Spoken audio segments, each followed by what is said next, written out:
தமிழ் நெஞ்சங்கள் அனைவருக்கும் அன்பான வணக்கம். எல்லாரும் எப்படி இருக்கீங்க? இந்த காணொலியை பார்க்குற உங்களுக்கு இந்த நாள் இனிய நாளாக அமையட்டும். இன்னைக்கு நம்ம வலையொலியில நம்ம பார்க்க போறது ஒரு ஆரோக்கியமான தொகையல் வகை தான். நம்ம வலையொலியில நான் நிறைய தொகையல் குறிப்புகள் போட்டிருக்கேன், அரைச்சு காட்டிருக்கேன். நீங்க வலையொலியில கண்டிப்பா உள்ள போய் பாருங்க.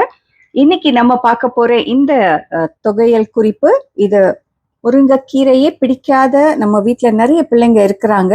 அவங்களுக்கான ஒரு தொகையல் குறிப்பு தான் இது. வாங்க வலையலிக்குள்ள போகலாம், எப்படி செய்யறதுன்னு பார்க்கலாம். தேவையான பொருட்கள் பார்த்துருவோம். இதில் 1 ஸ்பூன் கடலை பருப்பு, 1 ஸ்பூன் உளுத்தம் பருப்பு, ஒரு அரை ஸ்பூனுக்கு தனியா, கொத்தமல்லி விதைகள், 2 காஞ்ச மிளகாய், அப்புறம் கொஞ்சமாக புளி. இதை முதல்ல சேர்த்து நம்ம வறுத்துருவோம்.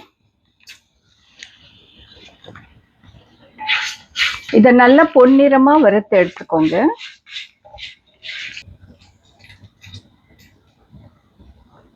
நல்ல பொன்னிறமா வறுபட்டுடுச்சு. இப்போ நம்ம இதை எடுத்துடலாம்.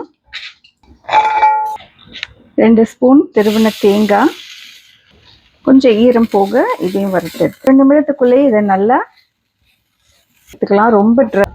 அது கூட 1 ஸ்பூன் வறுத்த வேர்க்கடலை சுவைக்காக சேர்க்குறேன்.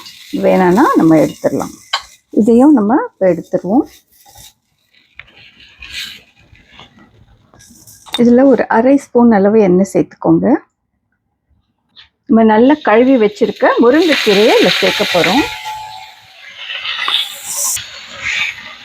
முருங்கைக்கீரையில் இருந்த ஈரத்தன்மையெல்லாம் போயிடுச்சு. இப்போ இந்த நேரத்தில் இந்த முருங்கைக்கீரையும் அடுப்பு அணைச்சிடுங்க. முருங்கைக்கீரையும் எடுத்துருவோம். இந்த எல்லா பொருட்களும் இப்போ நம்ம ஆற வச்சுட்டு அதுக்கப்புறமா அரைக்க போகிறோம். இப்போ நம்ம வறுத்து வச்ச எல்லா பொருட்களையும் ஒன்றா சேர்த்துக்கோங்க. எல்லாம் நல்லா ஆறணும். முருங்கைக்கீரையும் சேர்த்துக்கலாம்.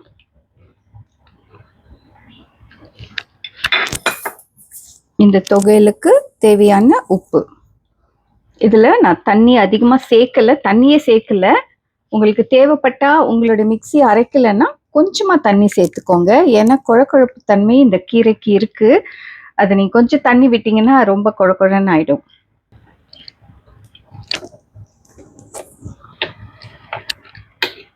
இது நல்லா அரைப்பட்டிருக்கு. இது நல்லாவே அரைப்பட்டிருக்கு. இதை நீங்கள் தாளிக்கணும்னு எந்த அவசியமும் இல்லை. நம்ம அப்படியே சோறில் வச்சு சாப்பிடலாம்.